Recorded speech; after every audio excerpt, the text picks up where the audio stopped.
So, ladies and gentlemen, after a long time, I am happy to have him back on my channel. As you know already, Andrew Datta, one of the great Vedic astrologers in India.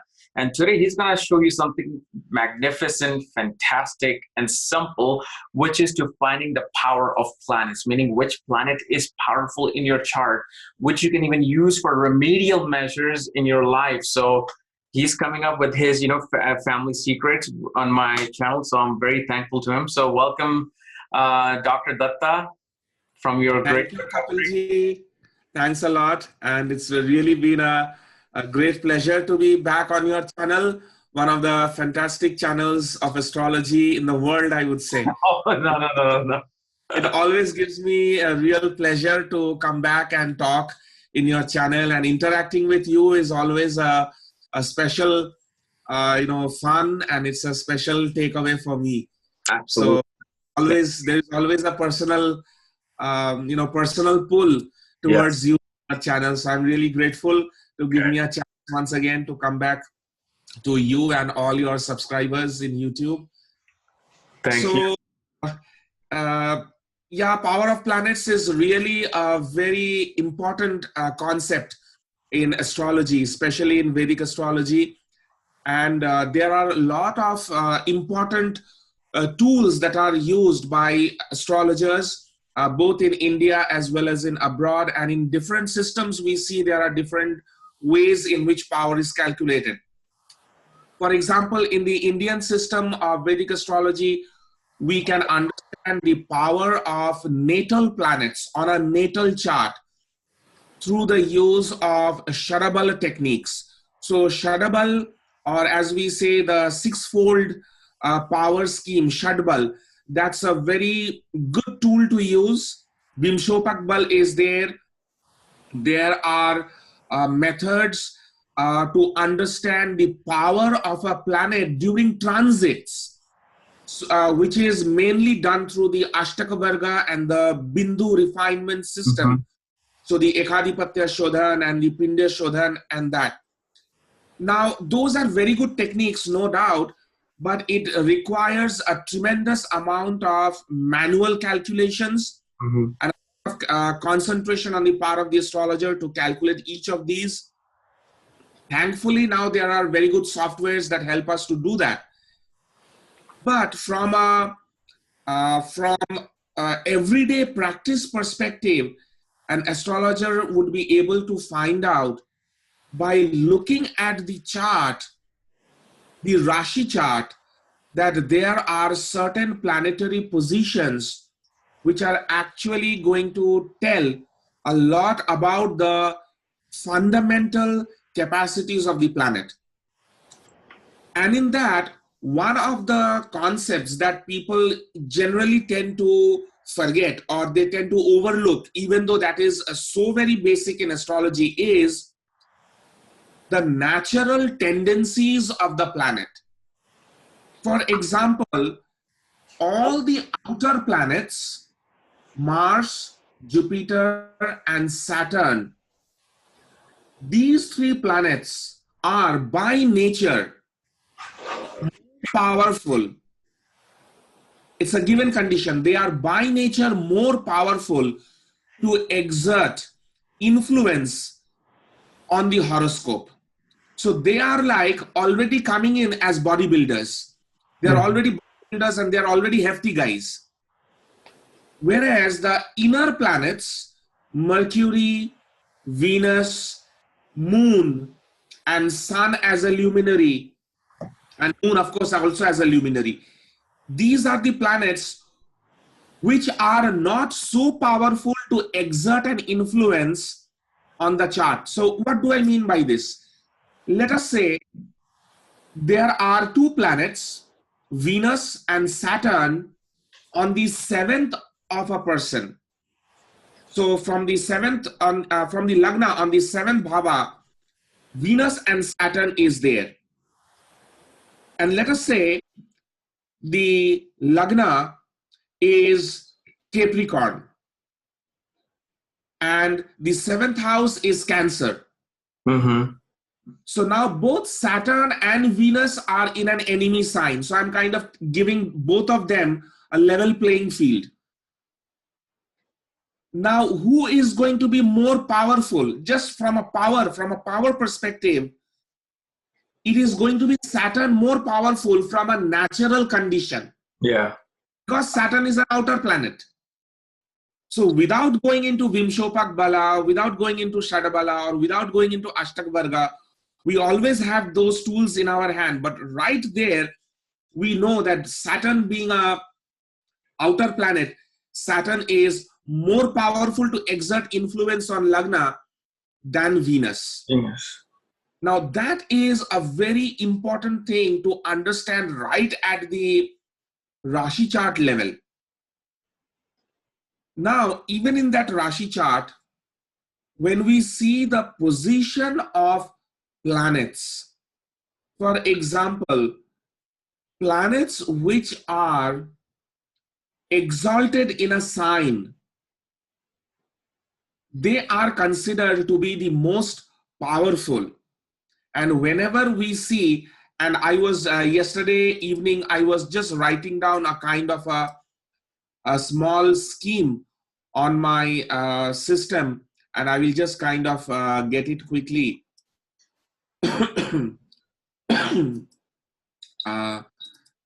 So in our family, whenever we look at the various power of the planets, what we do is we quickly look at the position of planets. So if there is any planet occupying the sign, now here is where many people tend to use house division system. And people would say that, okay, let us say Libra is having Saturn. So Saturn is exalted. Yeah. But people would like to see it from a house division perspective, whether it is the 10th house or 9th house, which house has fallen there. When it comes to power of the planets, there is absolutely no need to see house division system. Okay. The reason being, the house division is primarily an imaginary division system created by people.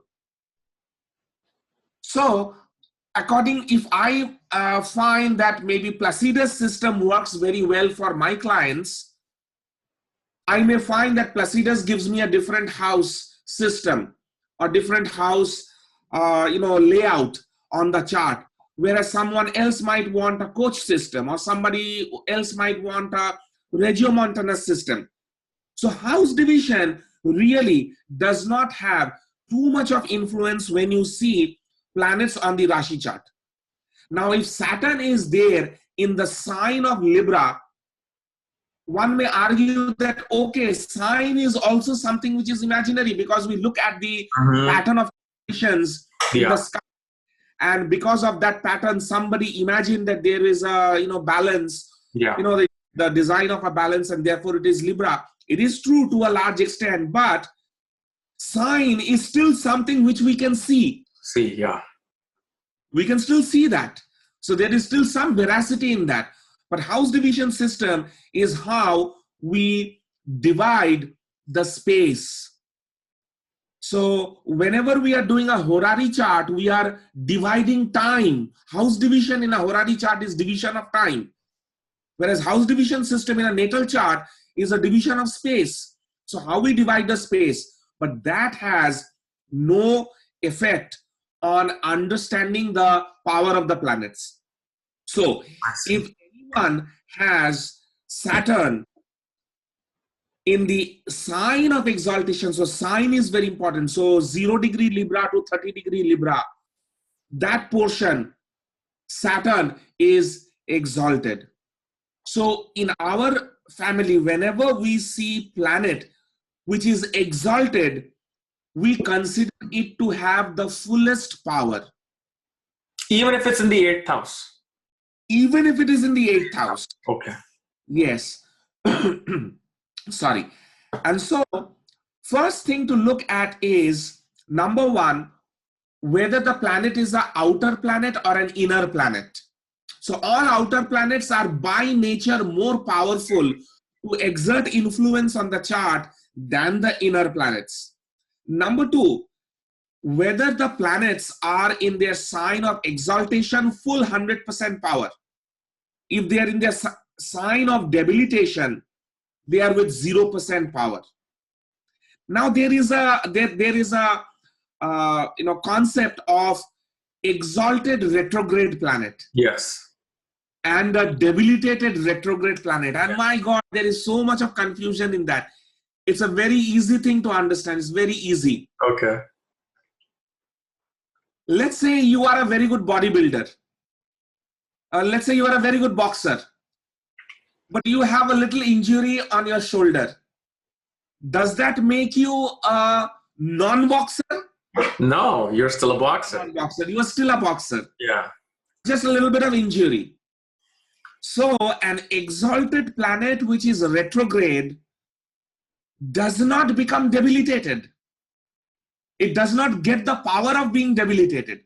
An exalted planet which is retrograde simply loses substantial amount of its power. So from 100, it becomes 80 or 75. Exactly. So it loses substantial amount of its power. So if you start corroborating live events of people, for example, an exalted Jupiter, but a retrograde, if you start corroborating with people's lives, let's say Jupiter is the Lagna Lord and fourth Lord. Let's say the person is Sagittarius Lagna. So Jupiter is Lagna Lord and fourth Lord. And Jupiter is in the eighth Rashi. Because whenever I talk about power of planets, I always go by Rashi. So Jupiter is in eighth Rashi, exalted but retrograde. The biggest thing the person is going to have is, although he has very good education and good house and a fairly happy domestic life, he would have faced difficulties in his education. There would have been some amount of hurdles that have come in his life in education, and he has been able to successfully overcome that hurdle, which was otherwise appearing to be insurmountable. Yeah. So the power of planets, when we look from a Rashi chart angle, exalted planets are very powerful, 100% power. The Mool Trikona planets, so if Saturn is in Kumbha Rashi, so it is the Mool Trikona sign for Saturn. So next to the exalted planets are the power of Mool Trikona planets. So Mool Trikona planets are going to have 75% of power. That's how we do the scheme in our family. 75% power. After Mool Trikona, planets which are in their own sign, Shwaketra planets, they are going to have 50% of power. Planets which are in friendly sign, they are going to have about 25% of power. Okay. Which are in inimical sign and planets which are debilitated, they are bereft of any power. Now, what does it mean when it comes to practical application of this so simple a scheme? Yeah. It's so simple a scheme, and it's like, what's the big deal about it? Yeah. We are all aware about it. What's the big deal about it? The big deal is, whenever we are trying to understand what kind of remediation is required, we tend to use this very simple tool. And when we start mixing the planets, we understand that this simplicity is like a boon for the astrologers. So let me give an example to make this point clear. Let us say somebody is Sagittarius Lagna. For him, Saturn is a Maraka Lord, because Saturn is the owner of the second house. And let us assume that this Saturn is sitting in Gemini. which is another Maraka Sthana.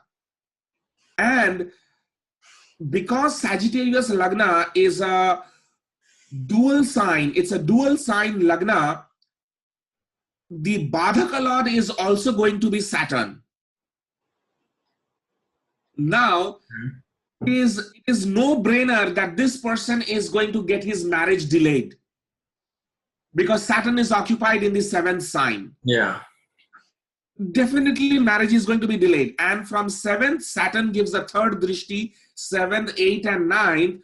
So marriage negotiations are not going to be so easy. Okay. Even if a person tries to find out his own match, he may find that somehow the own match is not happening. So it's going to create a little bit of chaos in getting married. Now, should we give a remedy to this person? Now, because Saturn is the Maraka Lord, it is in a Maraka sign and Badhaka Bhava, and also Maraka sign and Badhaka sign. Let's say, let's not talk about the Bhava. Now, Saturn in a friendly sign is having hardly 25% of power. Mm-hmm. And we need to see at this point, at a very simple level, we know that the planet Saturn, which is otherwise a powerful planet naturally, and here I will now talk about, just holding at this point, I will now talk about the natural signification and the functional signification of planet. Jupiter, Moon, Mercury, Venus. These are by nature very good planets. Yeah. So tend to do good in exceptionally beautiful way, and they tend to do bad in a nice way. Yeah. Because no planet is good, no planet is bad. So whether planet is going to do good or bad will depend upon its functional signification. According to Lagna, should I do good to you or not? Okay. How I will do good to you and how I will do bad to you will depend upon what kind of a planet I am. So if I am Jupiter, but I'm supposed to do bad to you, being Jupiter, nice planet, I'm going to do bad to you in a nice way. Nice way, okay.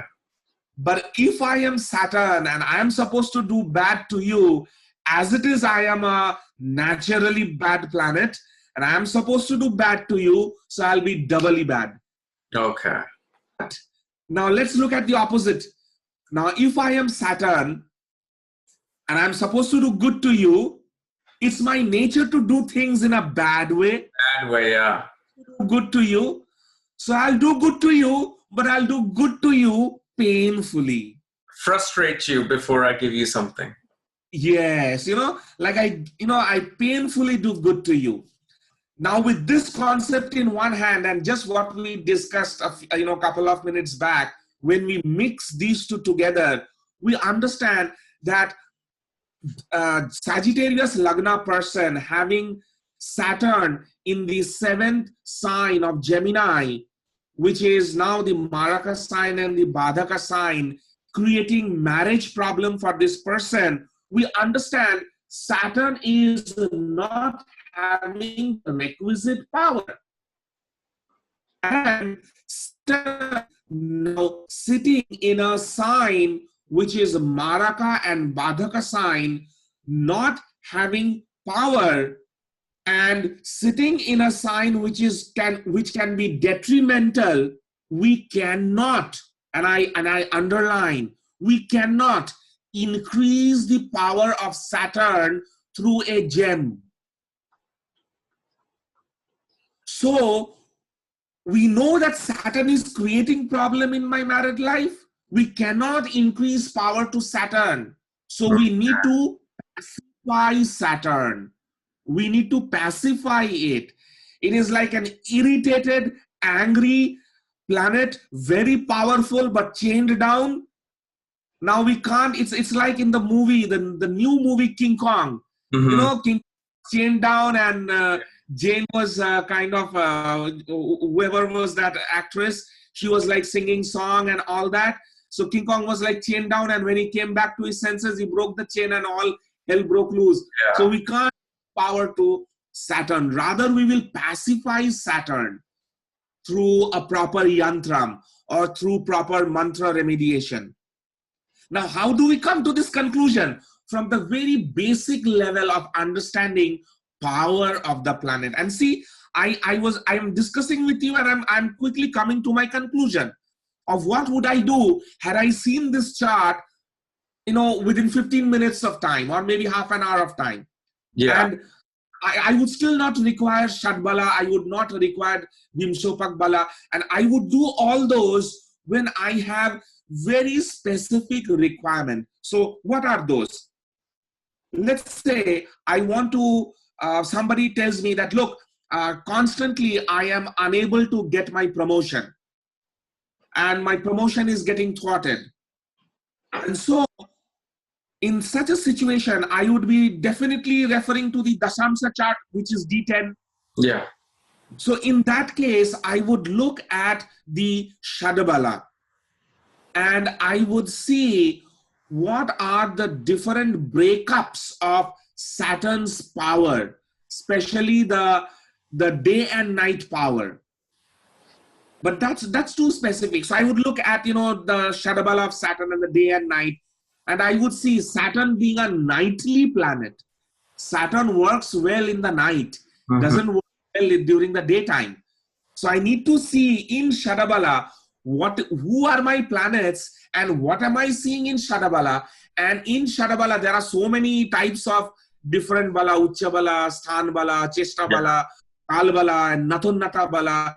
There are so many types of Bala. What are the meaning of those? Yeah. It means we need to see what is the nature of the planet, and then which parameter of the Bala do we see.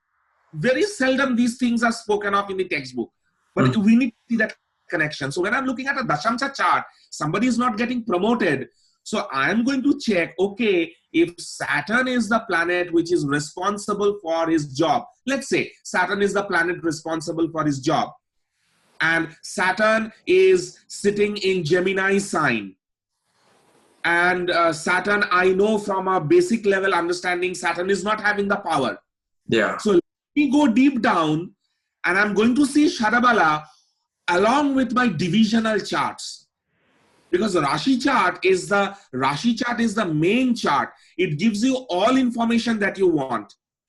So from the divisional chart, when I'm looking at the Shadabala and I'm connecting and I'm seeing that Saturn does not have a certain type of power, helps in further remediation. Which type of mantra, which type of yantra, which type of rudraksha.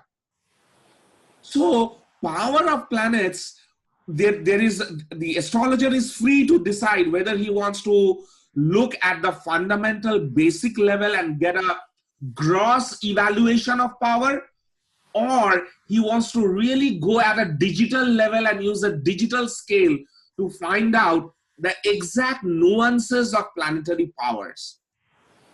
And I think that today's young astrologers who are getting trained in astrology, they must have this idea and the concept very clear in mind, or else it's like a huge maze for them, and they get totally confused and they don't know where to go and how to, which way to go ahead. So I think this is what would be really helpful for many young astrologers to understand the power of the planets. Now, the good example you gave is with the Saturn being the Marka Lord in the 7th house in Gemini for Sagittarius Lagna.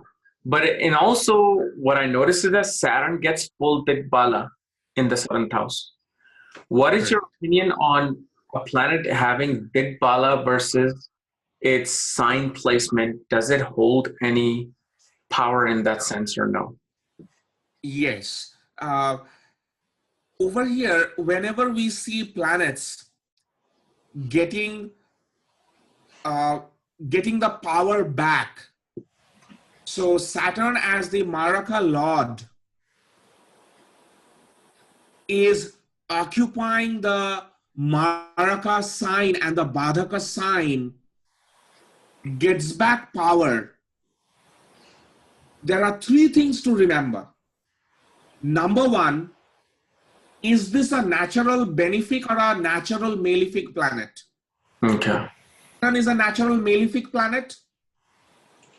Number two, it is in a malefic sign which is supposed to harm me,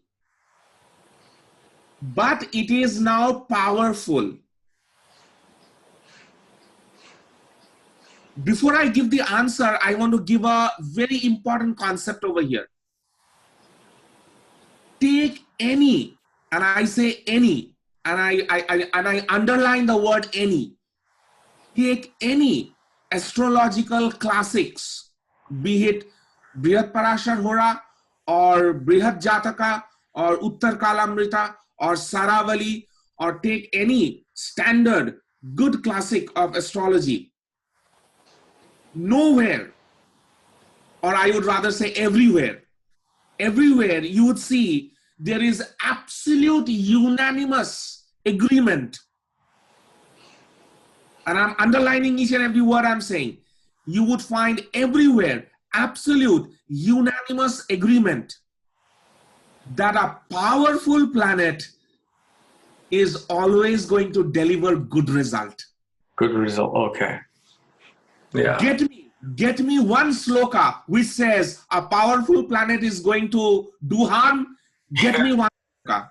Yeah. You never find a single sloka in any of these texts which ever contradicts this dictum. A powerful planet will always give benefic result. Astrologers have forgotten this today. Yeah. What it means a treasure house. It is a treasure house. That one statement is a treasure house. Any powerful planet, be it natural malefic and be it the lord of a bad house, having power, that's the third point. You remember I said 3 points. Yeah. So a malefic planet in a malefic bhava or house or rashi, but powerful, it is going to deliver good result. Now, what good result? Because it is the owner of bad house and bad bhava and bad rashi, it will reduce the malefic effects. Okay. And 7th house, there are good results to come out from 7th house. There are bad results to come out from 7th house. So it will minimize the bad result. It will augment the good result. Augment the good results. Okay. So everything comes from the power of the planets. So the moment we have very good conceptual clarity about natural maleficence and the natural beneficence, that's the first level. On that, we need to add the functional maleficence and functional beneficence. Okay. With that, the third level is going to be the power of the planets. Power. And when we do the summarization of the three, any astrologer with a fair degree of training would be able to immediately make a grand understanding of the chart, and the mistakes of making remediation would be reduced to drastically low levels. You would not make any mistake in remediation. Okay. So for example, go ahead. Yeah. So for example, let's say the outer and inner planet scenario. If I saw a chart quickly for 5 seconds and I saw Venus exalted in the 12th house, but Saturn exalted in the 7th, Saturn is more powerful than Venus because of the fact it's naturally the outer planet. Absolutely. So, sometimes people ask that, whether my Venus Bhukti would be better or my Saturn Bhukti would be better. Yeah. It's absolutely no-brainer to tell Saturn Bhukti is going to be better. Right? I'm keeping everything else constant. Now think about Sachin Tendulkar's birth horoscope. Okay?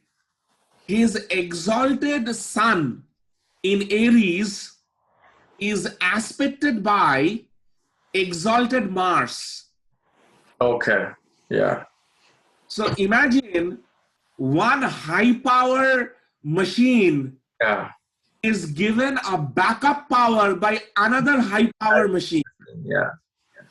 Now the question is, which planet is going to show up its result? Why did Sachin Tendulkar did not become the army general of India? Mars is exalted. Yeah. Okay. Now, so simple. Between Mars and Sun, who is the most powerful planet?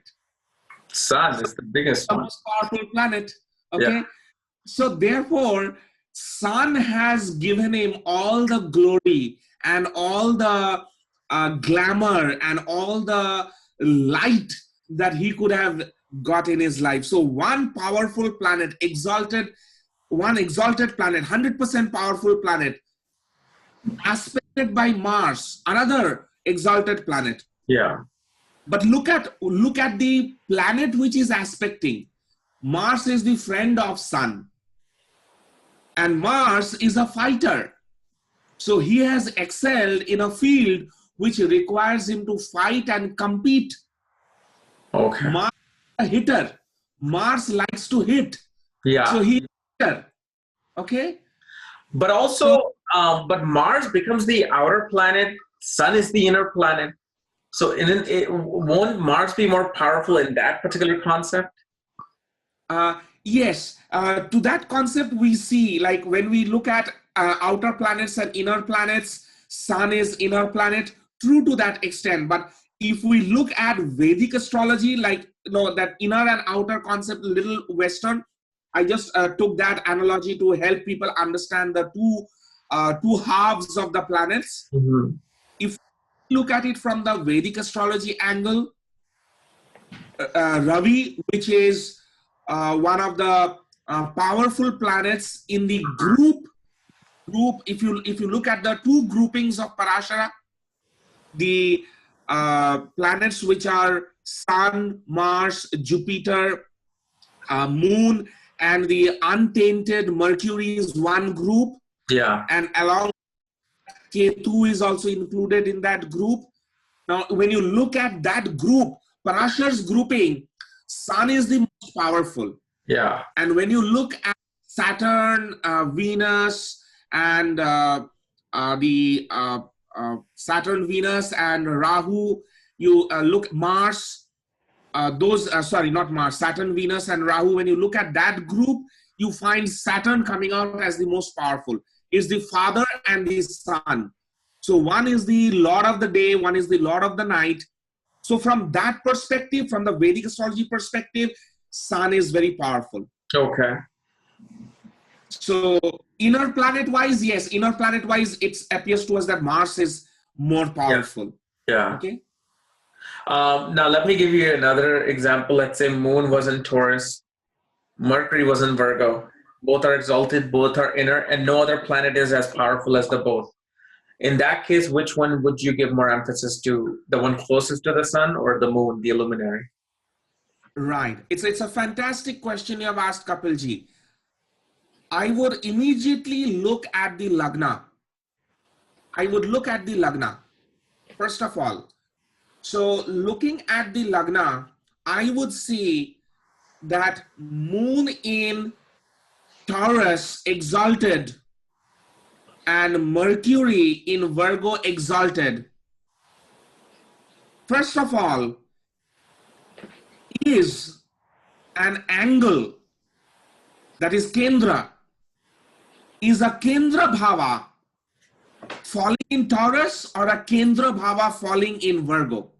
Okay.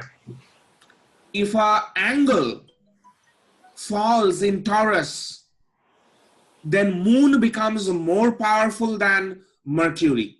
Okay. If a Kendra Bhava or an angle falls in Virgo, then Mercury is more powerful than Moon. So no need to look at the functional nature then? No, not at this level. When we are understanding the power of the person, Yeah. Whether he is a heavyweight boxer or not, we simply need to put him on the weigh scale and find out whether he's a heavyweight boxer. Yeah. whether he is a good-natured boxer or is he a, wild-tempered boxer, that we will find him when we put him in the ring. Yeah, I see. But first to find out whether he's a lightweight, featherweight, or a heavyweight boxer. Right. Okay. So first we need to assess that power. Got it. Now, also to those people who may feel like, oh my God, I have a debilitated planet with zero power. In what instant can that planet with zero power may end up giving a good result? Yes. So what we have seen, and again, this is a very simple concept. So many people are aware of it. Whenever a debilitated planet is aspected by or is associated by another exalted planet. Okay. For example, the easiest example that comes in my mind is Venus is debilitated in Pisces sign. Yeah. I'm sorry, Venus is exalted in Pisces sign, and Mercury is debilitated in the Pisces sign.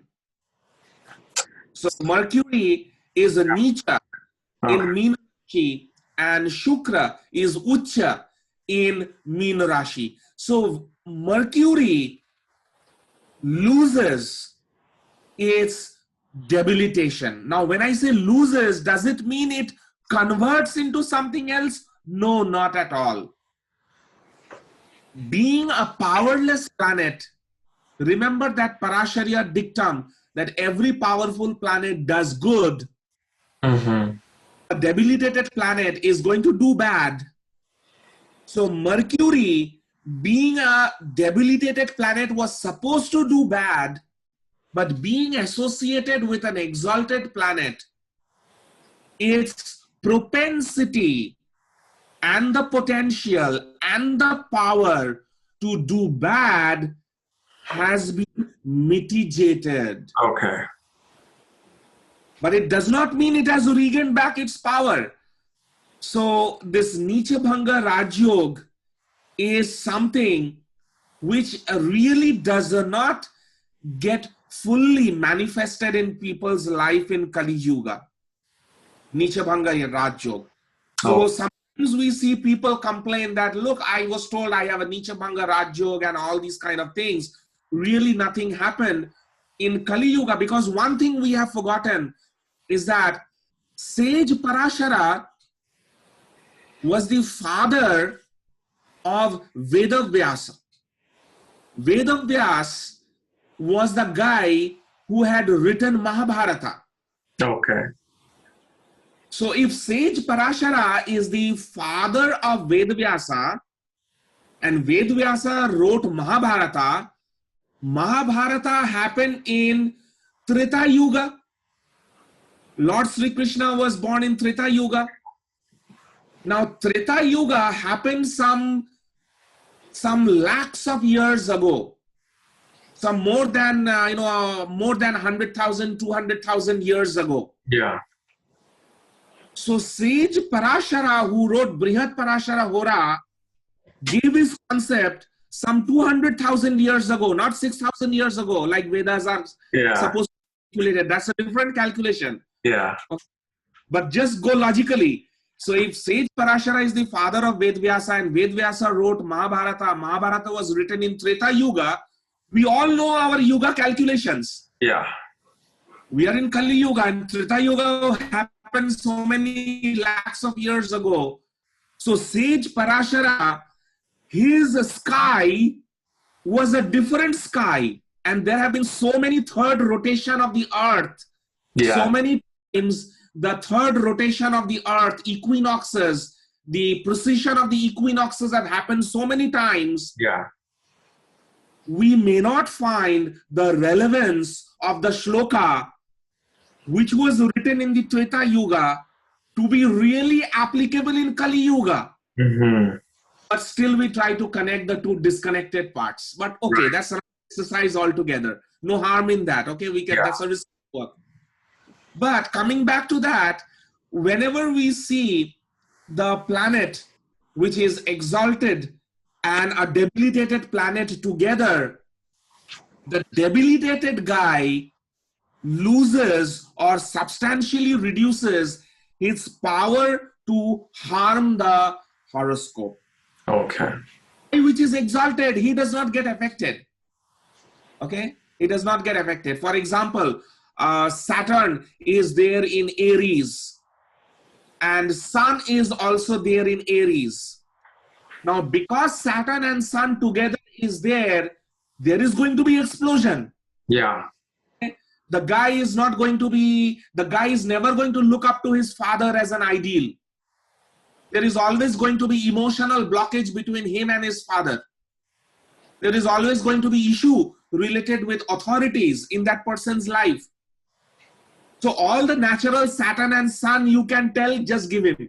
Okay? And he's awestruck, my God, what is he saying? And how is he saying? It's very simple. Saturn and Sun together, give him. Okay, but Saturn being associated with Sun is the father of Saturn. We all know the story of Ravi and Sun and Chaya and all that. Yeah. So Saturn is with his father, whom he dislikes. But the story says that Sun later on liked his own son. So Sun, being exalted, gives Saturn the reduction in his natural his natural bad power of doing harm to the horoscope. So Saturn was otherwise supposed to do harm to the horoscope, being debilitated. So Saturn now uses his potential. So this is the way how we should look at individual planets. And being associated with one exalted, one debilitated, we should match it this way. Now, I mean, it's commonly even said even in Parashara, or I believe even Valdipika, that if a planet is debilitated in the birth but exalted in Navamsh, it loses its debilitation. What is your view on that? Yes, this is another fantastic thing you have raised. We need to understand the Rashi chart and the divisional charts. A Rashi chart is like the base. It is the most important of all charts, because our karma and all our past birth and the soul imprint, the memories of the soul and everything that the soul is carrying, is imprinted first on the Rashi chart. So it is the first level impact of the planets. Yeah. Now, from the Rashi chart, it is the first level impact of the planet. And from the Rashi chart, we derive the different Varga charts. So only if a planet is in a certain degree position in Rashi chart, only then it is seen in a position in Damsha, Dashamsha, in all the other charts. Yeah. Now, let me share a small, not a secret, but this is something which I have always shared with people. Okay. Rashi chart is 100% of power of a planet. Navamsha chart, which is 1/9. 1/9. Basically, it's 1/9 of the planetary degree position. One Rashi 30 degree, it's 1/9. Yeah. The power of a planet is reduced by 1/9. In Dashamsha chart, planetary power is reduced by 1/10. In Shashtiyamsha chart, planetary power is reduced by 1/60. So the importance of a Varga chart increases as we move to finer levels. So Shashtiyamsha chart, D60. Yeah. It's a very powerful chart, but the planets in the position in a D60 chart are 1/60th of power in a Rashi chart. So what does it mean? Coming back to, let's say, Navamsha. From Navamsha, we basically look at the spouse, partnership, and marriage-related factors, primarily. Other things also we see. Yeah. Now, if a planet is debilitated in the Rashi chart, but exalted in Navamsha, it will be taken as having gained only 1/9 of the power. Just 1/9. Okay. And now what do we see? Let's say a person is Sagittarius Lagna, and Lagna Lord Jupiter is in the second Rashi, Capricorn, debilitated. So Lagna is debilitated. But there in Navamsha, Jupiter is exalted. Yeah. Jupiter regains back its power, but by 1/9. Okay. It doesn't superpower. So that's the kind of little bit of mistake that people end up doing. So it regains back 1/9 of power.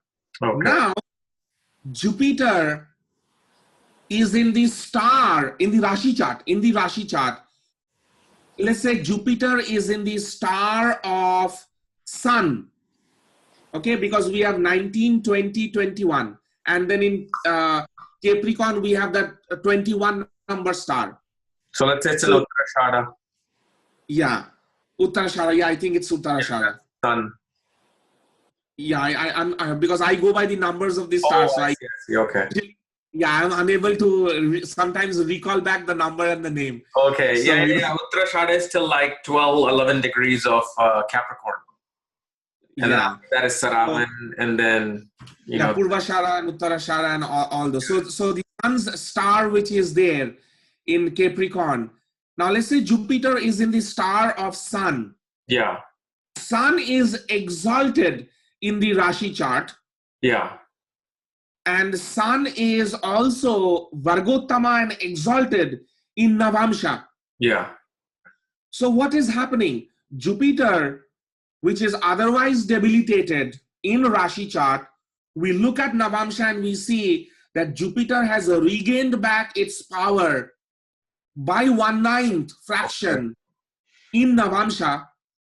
Jupiter is in the star of Sun in the Rashi chart. The same Sun is exalted in Navamsha also. Yeah. Vargottama. Yeah. That means being Vargottama in Navamsha, Sun also contributes substantial power back to Jupiter. I see. Okay. So therefore, the debilitated Jupiter regains back substantial power in Navamsha. Okay. And will do good only for the significations of Navamsha. But it is always like a car which was rolled out from factory with a manufacturing defect. Yeah. It just got into the hands of a good mechanic on the roadside. And fix it. They have done some good thing, but you really cannot, trust the car to be taken on a long drive. Yeah. Okay. As long as you are in city conditions, like very good. So you cannot use that Jupiter for a real, making a grand partnership agreement with a big company, and you think that, okay, my Jupiter has now regained back my power, let me do some great partnership agreement. You really cannot depend on that, because you'll have to check up many other things. But on a very simple note, this is the way how you're going to quickly assess the power, and you'll quickly see the connections, whether the connections add back power or not. The reverse is also true. If it is in Sun star and Sun is debilitated in Libra, and Sun in Navamsha is otherwise in, let's say, Kumbha Rashi, then Jupiter, which otherwise got back 1/9 of power, now it starts losing its power. Losing its power, okay. So these are all qualitative assessments of power. And when we want quantitative assessments of power, that is where we go to Shadbala and Vimshopak Bala and all the different parameters of Bala, because those are quantitative assessments. But these are qualitative assessments where you make a qualitative judgment and you let your own experience and your own practice quickly make you quickly make an assessment. And majority of the times that assessment is never going to be wrong with what your quantitative assessment is going to tell you. Okay. Perfect. Wow. Thank you so much. No, this is quite profound. And actually, I want to bring you back. I don't know if you have done a class on Prashna yet. No, I have not still done a class of Prashna. You should schedule a Prashna class soon too, to teach some of the... Surely, I look forward to that. All right. That's a tremendous field of astrology, because Prashna is so rich, and it's not only the astrology through Prashna. Like when something happens, I look at it, I'm like, oh, this is why it happened. Like it shows you about who's coming, who the people is, what the situation is, Yes. So that's beautiful. So on the last note, if somebody wants a consultation from you or reading from you, where can they go? Yeah, they can come to my website, which is www.kp, that's Krishnamurti Paddhati, kpastrologeronline.com. Okay. And the list of services which are there, so they can come and I might be of help to them also. Perfect. Well, thank you so much, sir, for coming one more time. And thank you, Kapilji, for the next class. Yeah, and it's also always it's been a couple of times now, and every time I have thoroughly enjoyed talking with you, because you ask such beautiful questions. I ask as a student. See, that's why. I've been a student for a long time. Yeah. Yeah, and every time you ask question, I'm like, oh, okay, now this is a question which I really like answering. Yeah. Thank you so much. I love that. Yeah, absolutely. And it's a great time to be with you. So you take care, Kapilji. Thank you, sir, for coming.